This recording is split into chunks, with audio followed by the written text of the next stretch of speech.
Saiki wong malah gergakno sunah Nabi keliru. Sunahnya mana? Sunah mbahmu. Zaman Nabi Sugeng wis ana kias.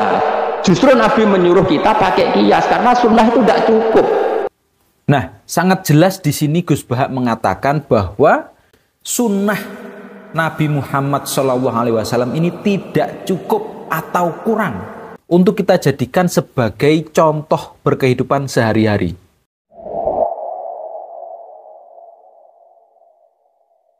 Nah, teman-teman, akan sangat bersalah bagi kita apabila memotong videonya Gus Bahak yang membicarakan hal sensitif seperti ini. Jadi kita harus melihat ataupun mendengarkan videonya Gus Bahak lebih rinci lagi. Lalu kenapa Gus Bahak sampai bicara seperti itu? Nah, ternyata itu untuk menanggapi pernyataan dari Ustadz Firanda yang mengatakan bahwa salam-salaman setelah sholat, ya, salam-salaman setelah sholat itu tidak ada dalilnya. Itu tidak ada sunnah dari Kanjeng Nabi Muhammad Sallallahu Alaihi Wasallam. Kalau istilah sunnah, sunnah artinya suatu yang diajarkan oleh Nabi Sallallahu Alaihi Wasallam.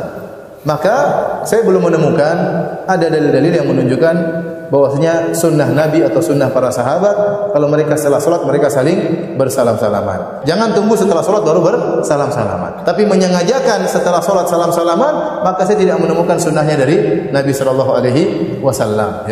Loh, lah apa salah kalau kita setelah sholat ini bersalam-salaman dengan jamaah yang lainnya? Oh, tentu tidak, karena salam-salaman setelah sholat ini bukan perilaku yang bid'ah. Meskipun Kanjeng Nabi ini tidak secara terang-terangan mengatakan bahwa kita harus salam-salaman. Berarti kita tidak boleh menyimpulkan bahwa salam-salaman ini bid'ah, ataupun jangan menyimpulkan bahwa jangan sampai kita salam-salaman atau salam-salaman tidak ada dalilnya. Jangan seperti itu. Karena seperti yang kita tahu, salam-salaman ini bukan hal yang buruk, ya. Salam-salaman sesama jamaah setelah sholat itu bukan sesuatu yang buruk. Jadi kita tidak juga dilarang untuk salam-salaman.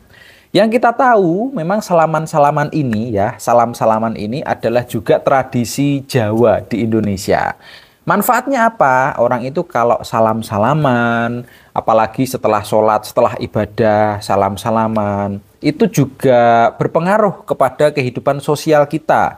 Kita akan semakin rukun dengan sesama manusia. Nah, manfaatnya juga baik kan? Jadi jangan menghukumi bahwa salam-salaman itu bid'ah, ataupun jangan sampai melarang kegiatan salam-salaman setelah sholat, karena salam-salaman itu juga ada manfaatnya. Lalu apakah Ustadz Firanda ini ngawur? Tidak juga. Jangan mengatakan seperti itu. Mungkin beliau kalau sudah mengaji dengan Gus Bahak, mungkin perkataannya tidak akan seperti itu. Mungkin wawasannya akan lebih luas lagi kalau ngajinya dengan Gus Bahak. Jadi ya mungkin nggak apa-apa juga kita mengajak Ustadz Firanda untuk monggo kita ngaji bareng dengan Gus Bahak. Coba kita simak dulu penjelasan Gus Bahak berikut ini. Kalau kamu bersolat, boleh nggak kamu setelah sholat nyalakan HP? Ya boleh. Boleh nggak setelah sholat nge-SMS orang? Ya boleh. Kok tidak dihukumi bid'ah? Kenapa salaman kok yang tersangka? Maka menjadi lazim dalam hukum fikih, ketika sesuatu disebut itu mewakili yang lain, yang semakna, jadi buat kias. Nah, tentang salam-salaman ini, jadi Gus Bahak tidak mengambil langsung ajaran dari Rasulullah untuk salam-salaman. Gus Bahak tidak mengambil itu langsung dari ajarannya Rasulullah. Jadi Gus Bahak mengambil dari segi ilmu fikih, karena Gus Bahak ini kan ahli fikih. Jadi beliau ini mengambil dari segi hukum fikih bahwasannya perilaku Rasulullah yang mungkin sekarang dimaknai salam-salaman ini adalah makna kias. Jadi Gus Bahak mengambil makna kias dari perilaku Rasulullah Shallallahu Alaihi Wasallam. Apa perilaku Rasulullah yang dikiaskan, yang dijadikan dasar untuk membela salam-salaman setelah sholat ini? Monggo biar dijelaskan oleh Gus Bahak. Jadi dulu Nabi malah nak bersolat mesti omong-omongan. Mergo kesunatannya memisah sholat fardu dan sholat sunnah, maka lakukan sesuatu, diantaranya merubah tempat duduk atau ngentikan. Jadi dulu itu nggak terikat. Ayo, menurutku jenenge kias. Ditakoi, Gimana hukumnya salaman setelah sholat? Oh enggak ada tuntunannya, bid'ah. Dari sing cito, kubu sebelah mau corone. Dari sing santriku ya rada kurang ajar kok kowe ini.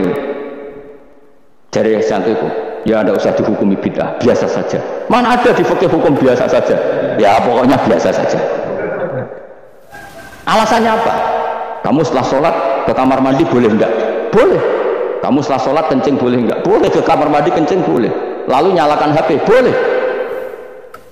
Nah kenapa kalau salaman enggak boleh? Bedanya apa dengan nyalakan HP? Nah, jadi selama yang dilakukan ini adalah hal-hal yang baik, jangan dipersoalkan. Lawang kita saja misalkan setelah sholat kok tiba-tiba kebelet, ini kita kalau ke toilet itu juga tidak ada yang mempersoalkan, ya kan? Lawang ya daripada ganggu kita zikir kan.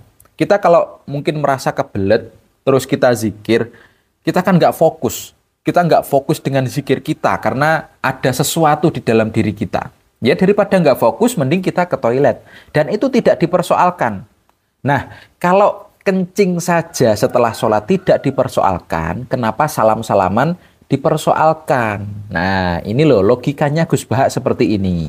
Orang-orang kita saja ya, orang-orang kita ini tidak mewajibkan hukum salaman. Kita tidak mewajibkan untuk bersalaman. Jadi jangan dipersoalkan. Kalau kalian mungkin pengen salaman setelah sholat, ya salaman saja. Kalau kalian nggak pengen salaman setelah sholat, ya nggak usah salaman juga tidak apa-apa. Jangan dipersoalkan. Monggo, lanjut Gus. Saiki wong malah gergakno sunah Nabi keliru. Sunahnya mana? Sunah mbahmu. Zaman Nabi Sugeng wis ana kiyas. Justru Nabi menyuruh kita pakai kias karena sunnah itu tidak cukup. Kenapa tidak cukup? Karena Nabi yang pernah dilakukan Nabi tentu jumlahnya terbatas. Mau tidak mau dalam hukum terkini kita pakai kias. Saya di orang oleh kias kudu sunnah. Nah ternyata di zaman Rasulullah saja makna kias ini sudah ada. Tinggal kita sekarang menyikapinya bagaimana. Kita berhujah kepada ulama-ulama soleh yang wawasannya luas dan yang penyampaiannya luas. Biar kita juga ikut berwawasan luas, kita juga luwes, kita tidak keras hatinya. Lanjut Gus. Lah kula sebagai kecelok wong alim do takok aku, dua-duanya takok. Cara jenengan sepundi? Padha nganggure ngono. Lah kok saged Gus ning dinggon argumentasi hukum kok ketemu pangeran debat ben pangeran sing mutusno. Karena ini ku sepodo lucu nih, podo lucu nih, lu podo nganggur debat ngono lah apa? Nak aku wong para pangeran, bersolat mulia ya mulia, timbang mulia nih masjid. Sing kepengen salaman dia monggo salaman, ora mbek wong ayu, mbek Ruben Mustofa, ndak, ape sahabat nang podo. Ya monggo. Ya betul. Jadi ketika kita setelah sholat salam-salaman, selagi itu pria dengan pria, wanita dengan wanita, jamaahnya loh ya, selagi sama-sama pria, sama-sama wanita, jangan dipersoalkan, ya, jangan dipersoalkan. Itu diperbolehkan. Jadi memang Gus Bahak ini mengerti kearifan lokal ya, dan memiliki penjelasan ketika beliau melakukan hal itu. Jadi teman-teman, jangan sampai kita ini salah memilih guru. Kita nanti akan berwawasan luas atau sempit, itu dipengaruhi juga dari faktor kepada siapa kita berguru. Jadi kepada siapa kita mengambil ilmu dari guru itu.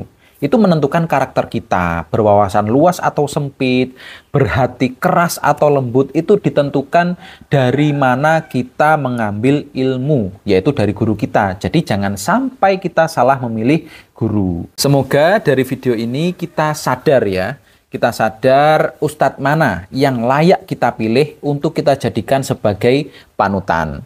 Tekan tombol subscribe-nya dan nyalakan juga loncengnya agar kalian tahu video terbaru dari Tantos Momen. Kita ketemu lagi di video berikutnya.